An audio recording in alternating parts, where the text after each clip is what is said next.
on that point, inflammation being a pivotal piece of the immune system, can we talk about corona now? Because you did touch on it. Sure. And you were brought over to England. It's a good place for you to go to, by the way. What did you talk about in terms of the immune system and corona? Well, about 8 weeks ago, when all this stuff was sort of blowing up all over the place, I released a video through my publisher, Mindvalley, basically saying to everybody, listen, the CDC and the WHO and the governments around the world are telling you only half of what's necessary for you to protect yourself. They're telling you to socially distance yourself. They're telling you to not touch your face. They're telling you to wash your hands. And all of that is important. But what I find shocking is they're not telling you to eat properly. They're not telling you to breathe properly. They're not telling you to get sunlight. They're not telling you to do all of the things that your body requires in order to make sure you have a strong immune system.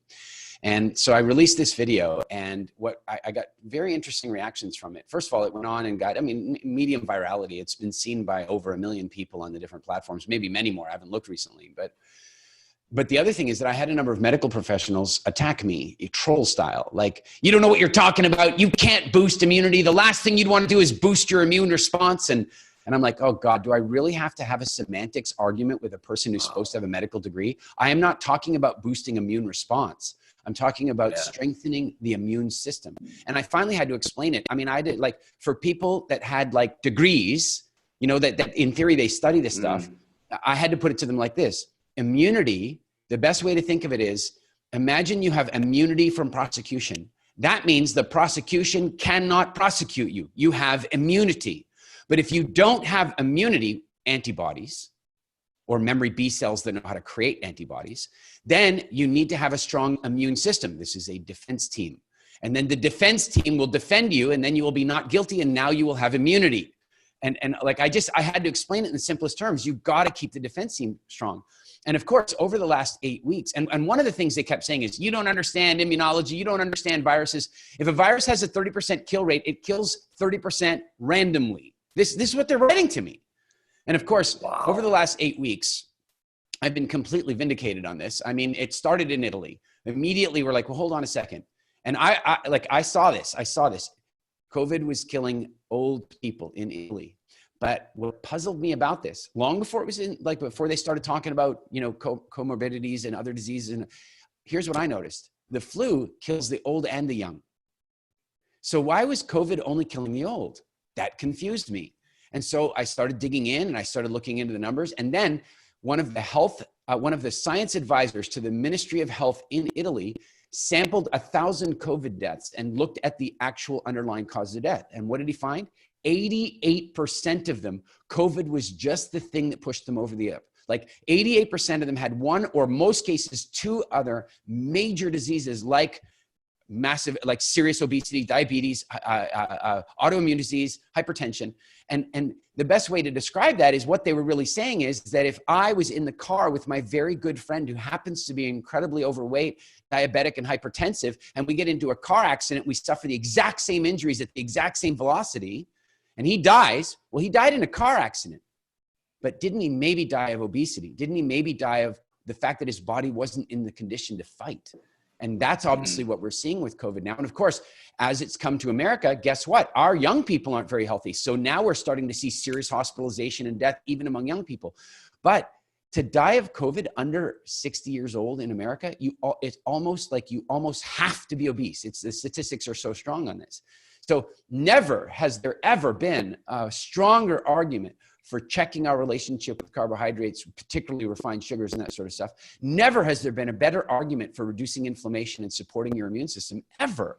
And now I think people are finally catching on to that. There's that late night, what's his name? Bill, on his show last night, he finally came out and said, this is about food. Like, it's finally 8-9 weeks in, the mainstream media is catching up with the reality that here's my question for you. Seriously, think about this. Maybe you've already thought about it. But if COVID-19 made its way into the population in the 1960s, what would have happened? I think nothing. I don't think there was enough diabetes. I don't think there was enough obesity. I don't think there was enough autoimmune. I don't think there was enough hypertension in the population for it to happen. I mean, if we know now that 90% of serious hospitalization and deaths coincide with what we call lifestyle diseases. And I'll come back to that in a minute, but we call them lifestyle diseases, 90% of them. Then if you remove those lifestyle diseases, then you have 90% less hospitalization and death, no hospital surge. It's a completely different thing. It would have gone through as a bad flu season that year, or they would have recognized it as a virus and there would have been no lockdown. The lockdown is because of the sugar industry, not COVID-19. You've hit on so many poignant points on this, because I've done a lot of research into this behind the mainstream narrative. And just like you said, everyone who dies from it is immunocompromised. Whether it's cancer or diabetes or heart disease or anything, ultimately, I think you just said 86% of them have a pre-existing condition. And I think in Italy, I think they had either 1, 2, 3, or 4 pre-existing conditions. Yeah, one wasn't often enough. Yeah. And then we have the situation where, this is going slightly off topic, but it's very related, but doctors are being told in America to blur the codes. So you have the specific code for COVID-19, which is questionable anyway. And then you have the mandate that they've received to just blanket everyone who dies with COVID-19, whether they died from, cancer or heart disease or anything else, which of course inflates the figures. It creates more fear. But it's just a very interesting point, isn't it? That the figures we're seeing are massively inflated. I would be a little careful about that idea. And what I would say is this: the figures are wrong, but I don't know in which direction they're wrong. And what I mean by that is there are many people I suspect that have died of COVID and nobody's known that they died of COVID, because I think we had COVID months before.